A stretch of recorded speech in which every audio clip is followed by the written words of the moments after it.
Good morning, नमस्कार and सत श्री अकाल टू ऑल ऑफ़ यू। कैसे हैं आप सब? आई होप आप सब बहुत बढ़िया होंगे। Welcome to my channel count on us stream classes by Purnima. तो हम चैप्टर नंबर 5 के एक्सरसाइज 5.2 पे पहुंच गए हैं। सम नंबर 9 कंटिन्यू करेंगे। आई होप ये एक्सरसाइज आज के दिन कंप्लीट हो जाए। मैं बहुत कोशिश करती हूँ कि जल्दी से जल्दी हमारा सिलेबस कंप्लीट हो, बट क्या करूँ, मुझे पूरा का पूरा अच्छे से एक्सप्लेन करना हर एक स्टेप, क्योंकि मेरी फर्स्ट टाइम वीडियो है इस चैनल पे। तो मैं चाहती हूँ कि हर एक चीज़ को एक्सप्लेन कर सकूँ। जब मेरा एक बार सिलेबस कंप्लीट हो जाएगा तो थोड़ा सा नोट मैं एक्सप्लेनेशन तब भी वैसे ही होगी, बट आपको थोड़ा सा और भी एक्स्ट्रा करवाया जाए ताकि आप लोगों का जो बोर्ड है 10th क्लास का वो अच्छे से कवर हो सके और इसमें कोई भी प्रॉब्लम ना रहे आपको। ओके, तो कंटिन्यू करते हैं 5.2 एक्सरसाइज सम नंबर 9th। तो सम नंबर 9 में आपको दिया है if third and ninth term of an AP are this. आपको थर्ड टर्म दी है। थर्ड टर्म को किसके साथ लिखते हैं? A3 के साथ। और नाइन टर्म को किसके साथ लिखेंगे? A9 के साथ। आपको बोथ टर्म्स गिवन है। उसने बोला है कि which term of an AP is zero. Which term, कौन सी टर्म आपकी एपी की ज़ीरो होगी। मतलब आपको एन की वैल्यू ज़ीरो दी हुई है, बट एन क्या है वो नहीं दिया हुआ। समझ आ रहा है? किसकी वैल्यू दी हुई है? आपको एन की वैल्यू दी हुई है ज़ीरो, बट एन क्या है कि कौन सी टर्म पे जाके इसकी वैल्यू ज़ीरो होगी वो नहीं दी हुई है। ठीक है, आपको और क्या गिवन है? A3 गिवन है और साथ में आपको A9 गिवन है। तो यहाँ से आप क्या कर सकते हो? ए की वैल्यू फाइंड कर सकते हैं, जैसे हम लास्ट क्वेश्चंस में लास्ट वीडियो पे कर रहे थे। ठीक है, और साथ में डी फाइंड कर सकते हैं। ठीक है, कंटिन्यू करते हैं। राइट, तो पहले जो हमें गिवन था थर्ड एंड नाइन्थ टर्म वो करते हैं। ठीक है, आपको थर्ड टर्म गिवन है which is represented by A3 और उसका फॉर्मूला क्या होता है? A+2D। और ये आपको थर्ड टर्म पहले लिखा है, इट मीन्स कि आपको वो कितने गिवन है? 4 गिवन है। नेक्स्ट आपको नाइन टर्म गिवन है, यानी कि A9 विच इज़ A+8D। और ये आपको कितनी गिवन है? -8। इसका मतलब ये है कि ये डिक्रीज हो रही है। थोड़ा सा टेक्निकल चीज़ें देखते हैं। मतलब आपकी थर्ड टर्म 4 है, नाइन्थ टर्म आपकी -8 है। मतलब जो टर्म ज़ीरो होगी वो या फिर 3 और 9 के बीच में होगी। ठीक है, क्योंकि यहाँ पे नेगेटिव स्टार्ट हो रहा है, वो पॉजिटिव है, डिक्रीजिंग ऑर्डर में जा रहा है। ठीक है, तो अब हम इसको क्या करते हैं? सब्ट्रैक्ट कर देते हैं। सब्ट्रैक्ट करेंगे तो आपके पास क्या आ जाएगा? ये ए क्या हो जाएगा? कैंसिल हो गया। 2 और -8 कितना हो गया? -6D। सिमिलरली यहाँ पे जो नेगेटिव साइन था वो किस में कन्वर्ट हो गया? प्लस में। तो 8+4 कितना हो गया? 12। तो यहाँ से हम डी फाइंड कर सकते हैं। यस, कर सकते हैं। डी क्या हो जाएगा? -6 जो मल्टीप्लाई हो रहा है उधर जाके क्या हो जाएगा? डिवाइड। 6 1s and 6 2s। तो डी की वैल्यू आपके पास क्या आ गई है? -2। ठीक है, इतना हो गया। डन। उसके बाद आपको ए की वैल्यू फाइंड करनी है। तो आपके पास जो first equation and this one second equation में से आप किसी में भी वैल्यू फिल कर दो। ठीक है, तो हम क्या कर देते हैं? हम पुट कर देते हैं डी की value. Put D in equation first, क्योंकि जो फर्स्ट वन है वो थोड़े से ईजी है, स्पेस नंबर्स छोटे लिखे हुए हैं, तो उसको सॉल्व करना और भी ज़्यादा ईजी होगा। राइट, तो करते हैं A3 A+2 times of D की वैल्यू कितनी है? -2 is equals to 4। Right, 2 2s 4 plus minus minus 4 आ गया इज इक्वल्स टू 4। अब ये जो -4 है जब उसको साइड लेके जाएंगे तो ये क्या हो जाएगा? प्लस में कन्वर्ट हो जाएगा। तो ये हो गया 4 + 4 इज इक्वल्स टू 8। ठीक है, तो फर्स्ट टर्म इज आपकी 8 एंड डी आपका क्या आ गया? -2। राइट, यहाँ तक क्लियर है। अब ए एंड डी आ गया है, तो आपको स्टेटमेंट में और क्या गिवन था कि आपको एन टर्म गिवन थी which is zero. N term लिखा नहीं हुआ, विच टर्म बोला हुआ है। ठीक है, तो हम कंसीडर करेंगे एनी टर्म, है ना? एनी टर्म मतलब एन ही लेके चलते हैं। तो ये फॉर्मूला क्या होता है इसका? A+n-1D is equals to 0। तो ए की वैल्यू आपके पास कितनी आई हुई है? Yes, that is 8 and D is -2। तो n-1 -2 इज इक्वल्स टू 0। तो ये कितना आ गया? ठीक है, ये plus minus minus 2 × n is 2n plus minus minus plus, तो 2 1 ज़ 2 इज इक्वल्स टू 0। 8 + 2 कितना हो गया 10, -2 इज इक्वल्स टू 0। तो यहाँ से आपके पास क्या आ गया 10 उधर जाके क्या हो गया माइनस का, ये माइनस और ये माइनस क्या हो गए कैंसिल, n के साथ 2 मल्टीप्लाई हो रहा है और 10 के साथ उधर जाके क्या हो जाएगा डिवाइड। तो कहाँ क्या वैल्यू आ जाएगी n की 5। तो कितनी टर्म आपकी जाके 0 आई है 5th टर्म, ठीक है, यानी कि वो 3rd और 9th के बीच में थी, ठीक है, क्योंकि अभी तो बताया मैंने आपको ये पॉजिटिव था ये नेगेटिव है, मतलब डिक्रीजिंग ऑर्डर में जा रही है। तो इट मीन्स कि देयरफॉर लास्ट पे आंसर क्या लिखेंगे हम लोग, therefore right, yes 5th term is, कौन सी टर्म आपकी 0 आई है 5th term of given AP is 0, ठीक है, क्लियर है, इजी है, राइट। तो ये था आपका क्वेश्चन नंबर 9, बहुत ईजिली हो गया हुआ है, आई होप आपको समझ में आया हो। अब नेक्स्ट क्वेश्चन करते हैं। अब नेक्स्ट क्वेश्चन नंबर 10th में आपको क्या गिवन है, if the 17th term of an AP की जो 17 टर्म है वो कौन सी होती है A17, ठीक है, जो A17 है वो एक्सीड्स है, एक्सीड्स का मतलब क्या होता है ज़्यादा होना, क्या होना होता है ज़्यादा होना, ठीक है। तो एक्सीड्स है इट्स 10th टर्म बाय 7, यानी कि वो 10th टर्म से ज़्यादा है, कितनी ज़्यादा है 7 ज़्यादा है। एक्सीड्स का मतलब क्या होता है प्लस होना, ज़्यादा होना। तो हमें क्या फाइंड करना है CD, व्हाट इज CD, अब मैंने यहाँ पे क्या लिखा है CD that is common difference, ठीक है। तो अब करते हैं, बहुत ईजी सम है, ठीक है। इसमें आपको 17 टर्म दी हुई है, ठीक है, और 10th टर्म दी है। 10th टर्म को कैसे लिखेंगे A + 9D, ठीक है, पहले तो आपका ये स्टेप है। और 17th को क्या लिखेंगे हम लोग A + A कम कर दो दैट इज 16D। यहाँ तक डन हो गया। अब उसने अकॉर्डिंग टू द क्वेश्चन बोला है कि जो 17th टर्म है वो 10th टर्म से ज़्यादा है, कितनी ज़्यादा है 7 ज़्यादा है, ठीक है। तो अब इनकी वैल्यूज़ फिल कर देते हैं। इसकी वैल्यू है A + 16D और 10th की क्या है A + 9D + 7, ठीक है। अब आप लोग देख रहे हो लेफ्ट और राइट हैंड साइड में +A है, दोनों के साइन सेम है और अकेला A ही है, तो दोनों आपस में क्या हो गए कट हो गए। तो 16D, या फिर आप ऐसे भी कर सकते हो कि सभी को वन साइड लेके जाओ, ठीक है, ताकि आपको कन्फ्यूजन ना हो। 9 को उस साइड ले जाओ और 7 को उधर ही रहने दो क्योंकि हमें नहीं चाहिए। 16 में से 9 माइनस कर दो तो आपके पास कितना आ जाएगा, yes that is 7D is equals to 7, right. तो यहाँ से D की वैल्यू क्या आ जाएगी 7/7, answer is equals to 1, right. तो D is equals to 1। What is D, small d क्या था कॉमन डिफरेंस, तो यही तो हमने मेन फाइंड करना था, क्या है therefore common difference is equals to या इज, ठीक है, is 1। So this is your answer, ठीक है। कुछ नहीं किया हमने, 17 टर्म दी है, मैं 10th टर्म की डिस्कस किया तो हमने उसको लिख लिया, तो यहीं भी आपको 1 मार्क्स मिल जाएगा, ठीक है। एक्सीड्स, अब स्टेटमेंट लिखी हुई है क्वेश्चन में कि आपको कंडीशन दी है कि जो 17 टर्म है वो 10th टर्म से 7 ज़्यादा है। एक्सीड्स का मतलब क्या होता है ज़्यादा होना, ठीक है, मोर, एक्सीड्स का मतलब क्या होता है मोर, राइट। तो A + 9D + 7, तो दोनों में से कैलकुलेशन आके जो हमने करना होता है सिंप्लीफाई करना, वैसे ही करना, A और A दोनों साइड पे है, या फिर आप इसको उस साइड लेके जाएंगे तो यहाँ पे A उधर का A उधर जाके माइनस हो जाएगा, तो ये तब भी ऐसे कट हो जाता है, ठीक है। तो आप ऐसे भी कट कर सकते हो, डजंट मैटर, ठीक है। 16 और 9 को माइनस किया 7 आ गया, तो आपके पास आंसर क्या आ गया D का 1, ओके डन। नेक्स्ट करते हैं question number 10th। Next question है 11th में, आपको बोला है विच टर्म ऑफ द AP, आपको AP गिवन है 3, 15, 27 एंड 39। चेक कर दूँ, आपको बता देती हूँ AP कैसे चेक किया है हमने फर्स्ट टर्म और सेकंड टर्म दोनों का सेकंड माइनस थर्ड टर्म कर दिया, ठीक है। क्या आंसर आया आपके पास 15 - 3 is equals to 12, 27 - 15 is also equals to 12, ऐसे माइनस किया तो आपके पास 12, यानी कि वो AP है।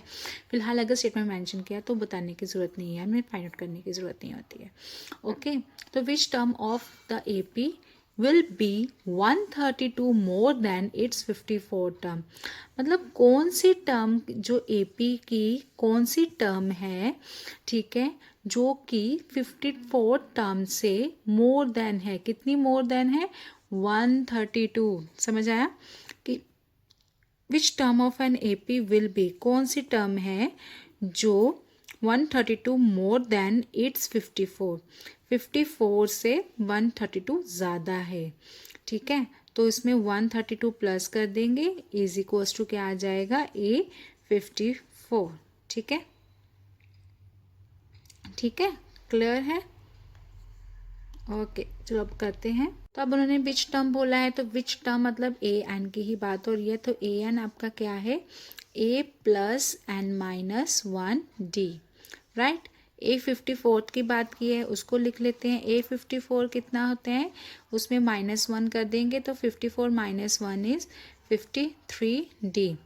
विच term of an AP, AP आपको गिवन है, ठीक है। द गिवन AP इज, इसको वैसे पहले लिख सकती हो तो बेटर है, ठीक है। गिवन AP इज, आपको AP कितनी कौन कौन सी है? 3, 15, 27, 39 एंड सो ऑन। जिसमें आपको फर्स्टली आपको क्या फाइंड करना होता है? फर्स्ट टर्म एंड साथ में कॉमन डिफरेंस। और कॉमन डिफरेंस का फॉर्मूला क्या है? A2 minus A1, right. A की वैल्यू क्या है? फर्स्ट टर्म क्या है आपकी? 3, और कॉमन डिफरेंस कितना है? 27 में से हम 15 को क्या कर देंगे? माइनस। क्या आंसर आया? 12। ठीक है, बिल्कुल ठीक किया ना कैलकुलेशन। अब हमें स्टेटमेंट में जो गिवन है, कंडीशंस गिवन है, क्योंकि अगर आपको कुछ गिवन नहीं है तो आपको कंडीशन ज़रूर गिवन होगी। विच टर्म मतलब एन की वैल्यू फाइंड करने की बात करी है उन्होंने, ठीक है। तो which term of an AP will be 132, A N की कौन सी टर्म होगी जो कि मोर देन इट्स 54 टर्म से ज़्यादा है। कितनी ज़्यादा है? 132। ठीक है, रिपीट कर रही हूँ, आई नो कि आपको इस सब में कन्फ्यूजन हो रही होगी। Which term will be 132 more than it's 54 term, 54 term से 132 ज़्यादा है, यानी कि A54 प्लस 132, ये नहीं आएगा, ठीक है, ये आएगा, ठीक है। तो इनकी वैल्यूज़ फिल कर देते हैं। ऑब्वियस है कि जब इनकी वैल्यूज़ फिल करेंगे तो यहाँ पे A54 कितना है? A plus 53D plus 132, right. ठीक है, तो अब यहाँ पे जो A है वो कैंसिल हो गया, क्योंकि ये भी प्लस A है, ये भी प्लस A है, तो ये कट आउट कर देते हैं। अब इनको सॉल्व करते हैं, तो ये हो गया n multiply by D minus D is equals to 53D plus 132। ठीक है, अब अभी मैं D की वैल्यू फिल नहीं कर रही हूँ, ठीक है। तो इसके बाद ये 53 और ये माइनस D को एक साइड पे कर देते हैं, तो N D is equals to 53 minus कर दो, उधर जाके क्या हो जाएगा? माइनस D प्लस D हो जाएगा, तो क्या आ जाएगा? 54D, ठीक है, प्लस 132। अब नेक्स्ट स्टेप में एन ये दो ले जाते हैं, फिलहाल तो उसको उधर ले जाते तो बेटर था, ठीक है। तो D कॉमन आ गया साथ में, इज इक्वल्स टू 132। मैंने क्या किया, फिलहाल तो इसको उधर ले जाते तो बेटर था, तो यहाँ से n minus 54D equals to 132 हो गया। अब नेक्स्ट स्टेप में ये देखो कि आप 12 D की वैल्यू क्या है? 12, तो इसको फिल कर देते हैं ना, राइट। तो 12 मैंने यहाँ पे फिल कर दिया। अब ये 12, ये जो ब्रैकेट है उसके साथ क्या हो रहा है? मल्टीप्लाई। जब इसको उधर लेके जाएंगे तो वो क्या हो जाएगा? डिवाइड हो जाएगा। वेरी गुड, ठीक है। तो हमारे पास क्या आ गया? n minus 54 is equals to 132 divided by 12, ठीक है। तो 12 वन ज़ा 12, 12 वन ज़ा 12, 12 वन ज़ा 12, तो आपके पास n माइनस 54 कितना आ गया? 11। तो n is equals to 11 plus 54, कितना आंसर आया? 5 प्लस 1 6, 4 प्लस 1 5, तो n की वैल्यू क्या आ गई? 65। इट मीन्स कि जो 65 टर्म है, therefore n is equals to 65। जो 65th टर्म है वो ज़्यादा है 54 से, कितनी ज़्यादा है 132, कितनी ज़्यादा है 132। ओके, तो ये आपका आंसर हो गया। क्लियर, इजी था ना। हमने बोला था कि which term is more than 132, कितनी मोर देन है 132, किससे ज़्यादा है 54 टर्म से। क्लियर, अब नेक्स्ट कर देते हैं क्वेश्चन। अब नेक्स्ट क्वेश्चन में क्या बोला हुआ है कि 2 एपीज है, we have 2 APs, the same common difference same है, the difference between their 100 term is 100। मतलब अगर हम 2 एपीज लेते हैं, एक को रिप्रेजेंट करते हैं स्मॉल के साथ, एक को रिप्रेजेंट कर लेते हैं कैपिटल के साथ। ठीक है, स्मॉल की जो 100 टर्म है और कैपिटल की जो 100 टर्म है, दोनों का डिफरेंस किसके इक्वल आ रहा है 100 के इक्वल आ रहा है। ठीक है, what is the difference between the 100th term 1000 term. ठीक है, तो आपको बताना है कि क्या आएगा उनका डिफरेंस। ठीक है, जैसे यहाँ पे आपका 100 है, वैसे ही हमने उसका भी फाइंड करना है। ठीक है, तो बिना टाइम वेस्ट किए करते हैं स्टार्ट। तो 100 टर्म, राइट, तो पहले हम कंसिडर कर लेते हैं, let the given APs are, ठीक है, गिवन एपीज आर, एक ले लिया हमने A1, A2, A3, AN। ठीक है, एंड द सेकेंड वन क्या ले लिए, capital A1, capital A2, capital A3 and AN। ठीक है, आपको एक ट्रिक नज़र आएगी, ध्यान से देखना। अब उसने बोला है अकॉर्डिंग टू द क्वेश्चन, ठीक है, क्वेश्चन में क्या गिवन है कि दोनों का डिफरेंस, अभी हमें नहीं पता which one is greater which one is smaller, तो हम वैसे कि वो बड़ा है, मैं ऐसे लिख देती हूँ कि जो 100 टर्म का डिफरेंस है वो किसके इक्वल है 100 के इक्वल। ठीक है, तो इनकी वैल्यूज फिल कर देते हैं। तो इसका जो कैपिटल ए होगा, first letter that is capital A plus. ठीक है, इसका जो फर्स्ट टर्म है मैं यहाँ पे मेंशन करती हूँ, the first term is, first term क्या है, राइट, इसका ए, और कॉमन डिफरेंस को में हम भी कैपिटल्स के साथ रिप्रेजेंट कर देते हैं, कैपिटल डी। सिमिलरली इसकी फर्स्ट टर्म क्या है स्मॉल ए, और इसका कॉमन डिफरेंस को रिप्रेजेंट कर देते हैं स्मॉल डी के साथ। ठीक है, कोई कंफ्यूजन तो नहीं है ना अब, राइट। तो यहाँ पे आ गया 100 है तो उसमें -1 करेंगे तो क्या आ जाएगा 99 डी, माइनस यहाँ पे क्या आएगा small A minus 99 D is equals to 100 है। ठीक है, यहाँ तक हो गया। अब उसने बोला कि 2 एपीज, दोनों एपीज हैं, हैव सेम कॉमन डिफरेंस। अब हम यहाँ पे स्मॉल डी ही ले सकते हैं बिकॉज उसने स्टेटमेंट में मेंशन किया हुआ है। तो ये अगर आपका स्मॉल डी आ जाता है तो थोड़ा सा इजी हो जाएगा। ठीक है, capital A minus small A plus, ठीक है, 99 डी और ये डी आपस में क्या हो गया कैंसिल हो गया, तो हमें प्लस की भी ज़रूरत नहीं है, तो ये किसके इक्वल आ गया 100 के इक्वल आ गया। ठीक है, यहाँ तक हो गया। हमने क्या किया, जो हमें गिवन थी कि जो 2 एपीज के 100 टर्म है, दोनों का डिफरेंस हमें गिवन है दैट इज़ 100, दोनों का फॉर्मूला अप्लाई कर दिया। ठीक है, सब्ट्रैक्शन बोला है तो सब्ट्रैक्ट कर दिया, डिफरेंस उन्होंने बोला है कि सेम है तो हमने डी डी स्मॉल ले लिया है, तो आपके पास a minus small a is equals to 100 आ गया हुआ है। ठीक है, अब नेक्स्ट उसने क्या बोला है कि what is the difference between there 1000 term. ठीक है, हम क्या फाइंड करने जा रहे हैं 1000 टर्म को, तो दोनों का डिफरेंस हम फाइंड कर लेते हैं 1 2 3। ठीक है, तो क्या आ जाएगा, इसमें कैपिटल ए है प्लस 999 डी क्या आएगा आपका स्मॉल, क्योंकि सेम है ना, right, minus small A minus 999 D is equals to find करना हमने। ठीक है, नेक्स्ट स्टेप में देखते हैं, ये दोनों टर्म्स आपस में क्या होगी कट होगी, तो ए माइनस स्मॉल ए बच गया, तो उसका आंसर क्या है फ्रॉम द फर्स्ट पार्ट यहाँ पे मेंशन कर देते हैं। ठीक है, क्या लिखा हमने फ्रॉम फर्स्ट इक्वेशन। ठीक है, तो आपके पास स्मॉल ए और कैपिटल ए का जो डिफरेंस है वो कितना आ गया 100। तो लॉजिक की बात ये है कि चाहे 100 हो, चाहे 1000 हो, चाहे 10,000 हो, राइट, उन सभी का डिफरेंस क्या आएगा 100 ही आएगा बेटा जी।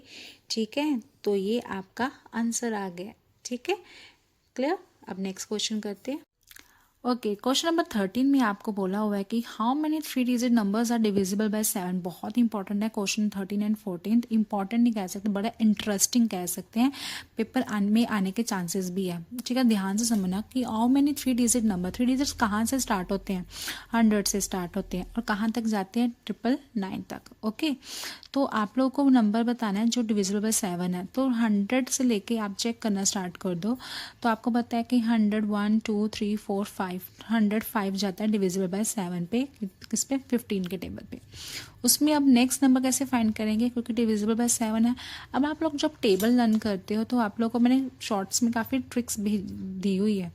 तो एक ट्रिक और होती है टेबल के लिए कि हमारे पास जो टेबल होता है उतना ही हम प्लस प्लस प्लस करते थे, जो कि आप लोग करते भी और बच्चे करते भी हैं ना, आप लोगों ने देखा होगा, अपने टाइम पे किया डेफिनेटली। तो +7 करेंगे 112 आ जाएगा, +7 करेंगे 119 आ जाएगा, और लास्ट डिजिट क्या आएगा, 999। ठीक है, उसके ऊपर 98 नहीं 97। ठीक है, तो इसका कैसे चेक करेंगे, अब आपको बता देती हूँ कि अब जैसे 97 आएगा। ठीक है, राइट, 97। अब उसने बोला है कि अगर यूनिट डिजिट को मल्टीप्लाई बाय 2 कर दे तो 14 आ गया, 99 में से 14 माइनस कर दो तो कितना आएगा, 5, एंड दिस इज 8। तो ये डिविजिबल बाय 7 है, यस डिविजिबल बाय 7 है।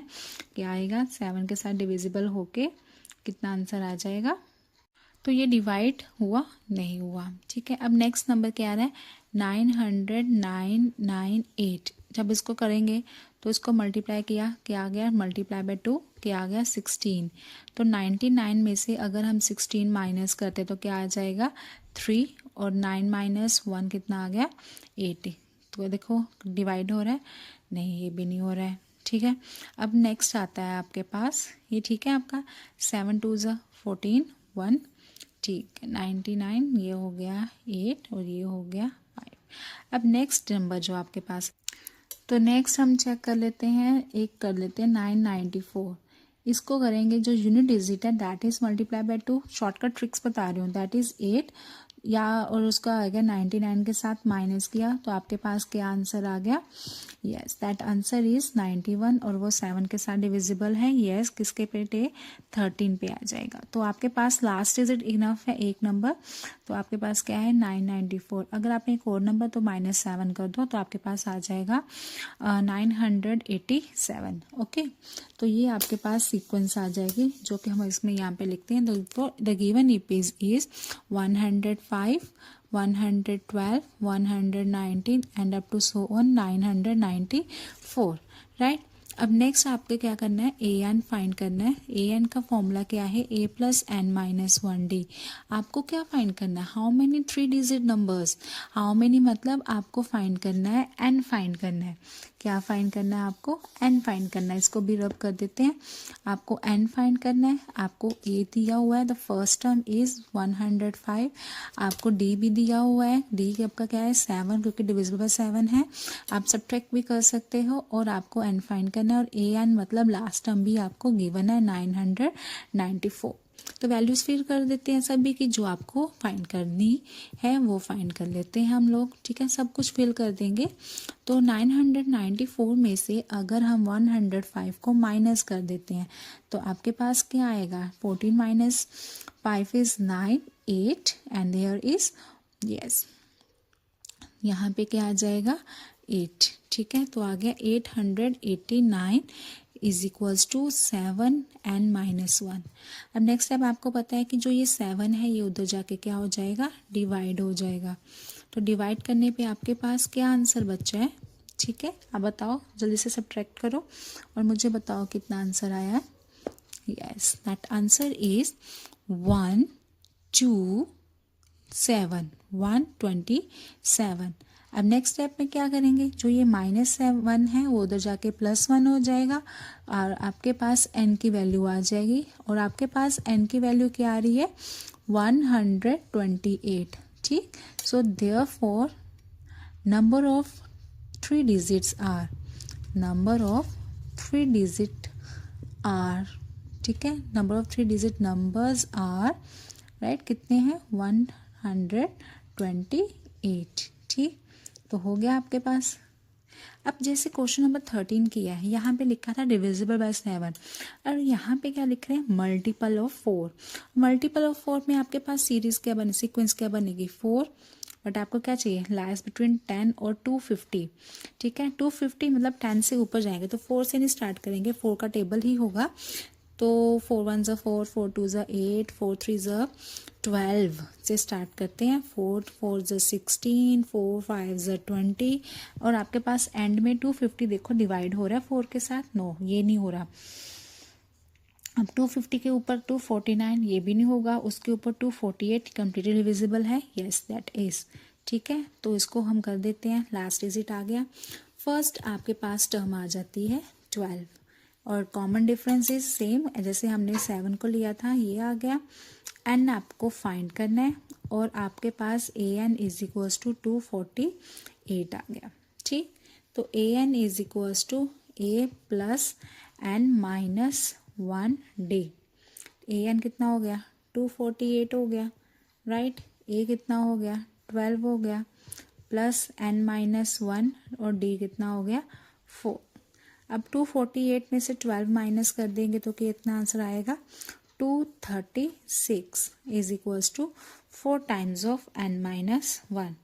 अब ये 4 उधर जाके क्या हो जाएगा डिवाइड हो जाएगा, तो आपके पास एन माइनस 1 कितना आ गया, yes that is equals to कितना आया 50, यस 9, राइट। अब नेक्स्ट स्टेप में हमें भी एन फाइंड करना है, तो एन फाइंड करने के लिए क्या करेंगे, ये जो आपके पास -1 है उधर जाके क्या हो जाएगा +1, तो एन की वैल्यू क्या आ गई 60, दैट इज आपके पास आंसर, ठीक है। अब करते हैं नेक्स्ट क्वेश्चन। अब नेक्स्ट क्वेश्चन है, लास्ट क्वेश्चन कर रहे हैं हम लोग। Subba Rao started work in 1995 में 95 में उन्होंने काम करना स्टार्ट किया। एट एन एनुअल सैलरी आपको उनको दी हुई है 5,000 rupees and receive an increment. Increment मतलब हर साल आपको पता है कि आपकी सैलरी इंक्रीज़ हो रही है, आज इतनी है कल नेक्स्ट ईयर 100 रुपीज़ इंक्रीज़ हो रही है या फिर 500 या 10,000 क्या सैलरी इंक्रीज़ हो जाए, है ना, दैट डिपेंड्स। अब उसने बोला कि उसकी सैलरी इंक्रीज़ हो रही है ₹200 एवरी ईयर, ईच ईयर उसकी 200 सैलरी इंक्रीज़ हो रही है। In which year did his income reach to this. अब ये क्वेश्चन देखो, ये आपकी रियल लाइफ में से ही दिया हुआ है कि उन्होंने काम स्टार्ट किया। जब उन्होंने काम स्टार्ट किया तो ये जो 500 ये आपकी इनिशियल वैल्यू हो गई है, ठीक है। तो आपके पास ए की वैल्यू क्या होगी ₹500, ठीक है।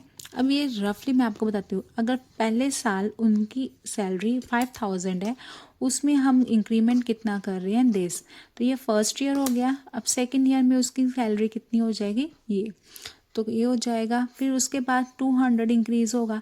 जो इंक्रीमेंट है या डिक्रीमेंट है या कम हो रहा है कोई भी चीज़, जैसे कि किसी की कॉस्ट डिक्रीज़ हो रही है किसी भी आइटम की, है ना, तो वो क्या होगा आपका डी होगा, क्या होगा आपका डी होगा, दैट इज 200, ठीक है। अब उसने कि इन विच ईयर, ये फर्स्ट ईयर है ये सेकेंड ईयर, यानी कि ये एन की वैल्यूज है, ठीक है।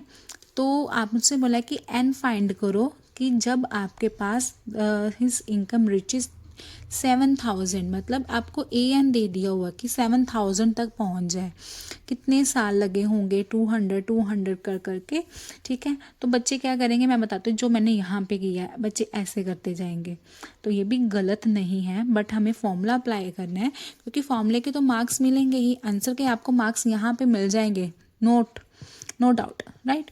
बट आपको फॉर्मूला अप्लाई करने के मार्क्स है, फर्स्ट टर्म के मार्क्स है, तो आपको ये ट्रिक ही यूज़ करनी है। तो फॉर्मूला अप्लाई कर दिया, ए एन की वैल्यू फिल कर दी, ए की वैल्यू फिल कर दी, एन आपको फाइंड करना है और डी आपका क्या है 200, राइट। अब 7,000 में से 5,000 माइनस कर दिया, आपके पास क्या आ गया 2,000, ठीक है। अब ये 200 जो n-1 है वो उधर जाके क्या हो जाएगा डिवाइड हो जाएगा, तो 2,000 अपॉन 200 n-1, तो आंसर कितना आ गया, यस दैट आंसर इज 10, ठीक है। और n-1। अब ये -1 उधर जाके +1 हो जाएगा, तो 10 + 1 इज़ 11। तो ये आपके पास आ गया on 11th year. On 11th year his salary, his income reach 7,000। ठीक है, ₹7,000। तो स्टेटमेंट सम इस टाइप के ही आपके बन के आ सकेंगे, जिसमें आपको रीड करना है और बताना है कि क्या चीज़ क्या आंसर बन रहा है। ठीक है, तो अब आपकी एक्सरसाइज 5.2 कंप्लीट है। जो क्वेश्चंस आप लोगों को प्रैक्टिस करने हैं वो आप ज़रूर करिएगा, एग्जाम्पल्स ज़रूर रिवाइज करिएगा। ठीक है, और जो क्वेश्चंस आप लोगों ने नहीं किए हुए अच्छे से, उसको एक बार ज़रूर प्रैक्टिस कर लेना। जो भी इंपॉर्टेंट क्वेश्चन है मैंने डिस्कस कर लिए हुए हैं। राइट, अब एक्सरसाइज 5.3 करेंगे, जिसमें हम लोग क्या करेंगे, सम ऑफ द नंबर्स सम करना है हम लोगों ने। ठीक है, बहुत ईजी है, बहुत इंटरेस्टिंग भी है, उसमें से क्वेश्चन काफ़ी पेपर्स में आ जाते हैं। तब तक के लिए thank you and have a nice day.